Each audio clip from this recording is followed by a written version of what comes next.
전해드린 대로 북한이 어제 저녁 동해상으로 또 탄도미사일을 발사했습니다. 네, 때마침 오늘은 한미일 연합 대잠수함 훈련이 5년 만에 열리는데요. 양욱 아산정책연구원 부연구위원과 함께 자세히 짚어보도록 하겠습니다. 안녕하세요. 안녕하세요. 안녕하십니까. 자, 5일 동안 세 번째 지금 탄도미사일을 발사한 거잖아요. 북한이 이렇게 짧은 간격으로 여러 차례 탄도미사일을 쏜 적이 있었나요, 그동안? 당연히 있었죠. 특히 이제 올해 1월 같은 경우에는 뭐 일주일에 한 3번 정도 쏜 경우들도 있었고요. 네. 그래서 뭐 이것 자체가 완전 이례적이냐라는 것은 아니겠습니다만 미사일 발사가 잦다는 의미는 그만큼 그 긴장을 고조시키려는 의도를 엿볼 수가 있다는 것이죠. 보통 북한이 미사일 발사할 때는요, 기본적으로는 성능 개량이라든가 혹은 새로운 시스템을 그 성능을 확인하기 위한 시험 발사의 성격이 강합니다. 그런데 이번에 세 번째 발사는 모두 다요, 이러한 시험 발사적인 성격이 엿보이지 않습니다. 그렇다고 한다면 뭐 최소한 명목상 훈련의 성격으로 발사했다라고 봐야 할 것이고요. 결국은 여기에 어떤 정치적인 시그널링, 그러니까 정치적 메시지를 담아서 전달하는 것이 아니겠느냐. 즉 25일 발사는 이 항모가 5년 만에 대한민국에 들어와서 이렇게 배치된 그런 모습에 대한 어떤 그 북한의 반발. 그다음에 28일 발사는 역시 항모가 이렇게 훈련에 들어간 부분에 대한 어떤 나름의 반발 의사. 그다음에 어제 발사는 바로 해리스 부통령의 방한에 대한 어떤 그 성격, 이런 부분들을 엿볼 수 있지 않나 생각이 됩니다. 네, 그런데 이제 해리스 부통령이 출국을 한 바로 직후에 북한이 미사일을 발사한 거거든요. 그렇다 보니까 좀 수위 조절에 들어간 거 아니냐라는 분석도 있어요.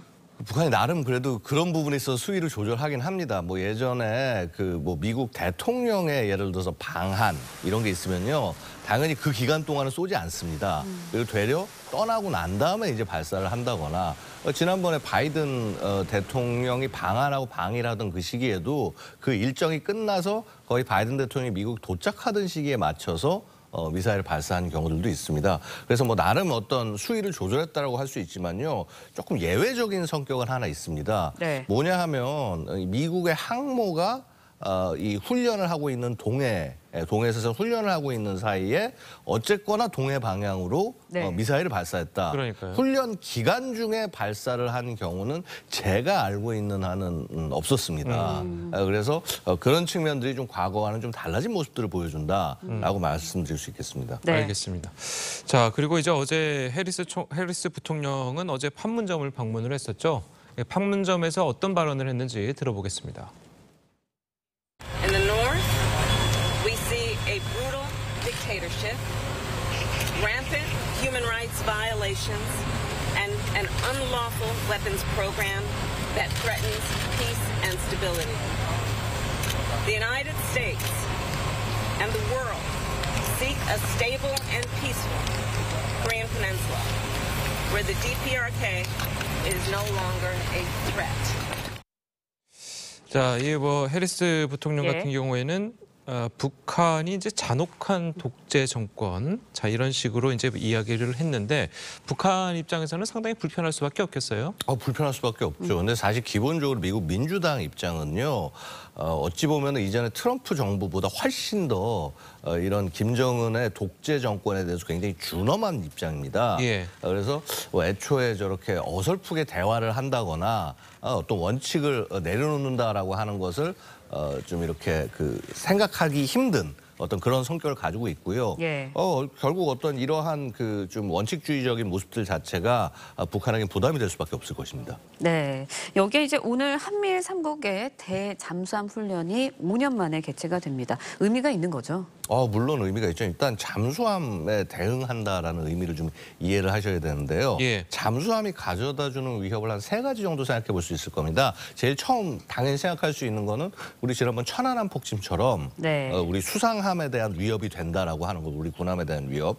자, 그다음에 북한이 지금 계속 수중에서 발사하는 SLBM 보시면 아시겠듯이 그 SLBM을 통해서 대한민국을 공격할 수 있다라고 하는 위험성이 있고요. 근데 사실 세 번째로 저는 더 큰 위험성은요, 바로 우리의 해상 교통로를 차단할 수 있다라고 하는 거. 즉 지금 이제 만약에 한반도의 전시 상황이 되면은요, 굉장히 많은 전시 물자가 필요합니다. 이 물자의 상당 부분은 결국 해상을 통해서 받을 수밖에 없습니다. 우리가 6.25 때도 그래왔고요. 예. 정말 제일 중요한 역량인데 특히나 일본 같은 경우는 유엔사 후방 기지가 있어서 만약에 대한민국 전시가 되면은 일종 후방 보급 기지 역할을 일본이 해야 되는 것이죠. 그런 맥락에서 해상을 서로 연결을 해놔야 전시에 아무런 무리가 없이 이런 우리의 이 임무를 수행할 수 있게 되는 그런 그 역량이 되는데요. 네. 결국은 그런 맥락에서 봤을 때 한미일 3국의 대잠 훈련은 사실은 굉장히 필수적인 것이었다. 근데 하지만은 결국 어떤 정치적 이유로 인해서 특정 정치 집단의 정치적 색깔로 인해서 5년 동안 시행되지 못했던 것이죠. 네. 자, 그리고 이제 뭐 참석하는 그 예. 군함들을 좀 보면 예, 뭐 예. 우리는 이제 문무대항함 그리고 미국 같은 경우에는 뭐 항공모함, 네. 로널드 레이건호 그리고 일본도 이제 아사히함 이게 예. 이지스 구축함이죠. 예, 그렇게 되면은 대잠수함 훈련인데 예. 이 미국의 항공모함이 대잠수함 훈련에 좀 어울리지 않는다라고 이야기하는 분들이 좀 있는 것 같아요.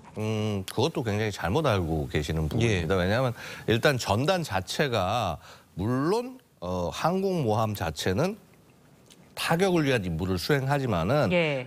굉장히 대규모 함대 전체를 이렇게 커버하는 역할도 합니다. 왜냐하면 항공기 자체가 떠서 굉장히 넓은 지역을 이렇게 대응을 하기 때문에 그 다음에 이 지금 보고 있으면요, 이 아사히함 같은 경우는 뭐 이지스라고 말씀하셨지만요, 이지스 성격이 있긴 있지만 기본적으로는 대잠 작전에 훨씬 더 특화가 된 함정입니다. 우리 문무대항함 같은 경우도 마찬가지로 가변심도 소나 같은 것도 장착하고 있어가지고 예. 그래서 대잠 작전이 굉장히 잘 가능하고요. 그래서 사실은 뭐 전력 자체는 대잠 임무에 특화된 그런 부분들은 맞고 뭐 항모가 있는 것이 불편하다라고 하는 것은 그만큼 글쎄 모르겠습니다. 이 북한에게 부담이 되는 것을 불편하게 생각하는 사람들은 어떤 분들일지 굉장히 궁금하네요.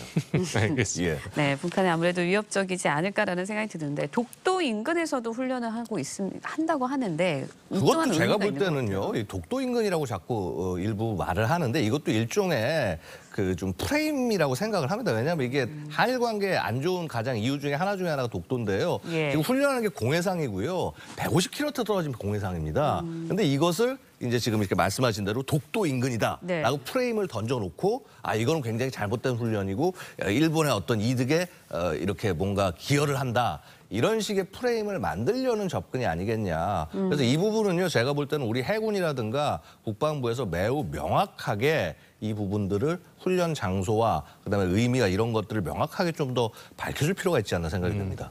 예. 자, 어쨌든 뭐 그 일본의 자위대와 함께 우리나라 국군이 같이 훈련을 하는 건 어떻게 보면 이렇게 항상 의미가 있다라고 이제 볼 수도 있을 것 같은데 지금 얼마 전에 이제 해제가 됐던 지소미아 같은 경우에 예. 이번 훈련을 계기로 해서 다시 복원될 수 있을 것으로 보십니까? 아니 사실 지소미아는 이게 그 뭐라 그럴까 전 정권에서 특정한 정치적 그 생각 때문에 일방적으로 뭐 이렇게 파기를 하겠다라고 얘기만 하다가 실제 그 실효가 된 것도 아니고 상대방한테 의사가 전달이 된 것도 아니고 자 어쨌거나 남아 있는 그런 상태라고 볼 수 있고요. 사실 기본적으로 지소미아는 대한민국과 일본이 원해서라기보다는요. 미국이 원한 부분이 훨씬 더 컸습니다. 예. 즉 한미일 삼각협력이라는 그런 큰 그림을 만드는 데서 한일 간의 협력이 필요하다고 해서 미국이 굉장히 강한 요청이 있었기 때문에 있었던 것이고요. 바로 그렇기 때문에 지난 정권에서조차 함부로 없앨 수 없었던 것이라고 말씀드릴 수가 있습니다. 그다음에 사실은 저는 그렇게 생각합니다. 이 대잠 임무는요. 정말 대한민국 생존에 굉장히 중요한 임무가 됩니다. 그 마치 우리 2차 세계대전 때 보면 영국이 이 독일의 이 유포트 작전에 대항하기 위해서 엄청나게 많은 싸움을 했듯이 사실 이런 대잠 작전 지금 우리가 가진 해군력과 혹은 대잠 초계기 이 전력만 갖고는 불가합니다.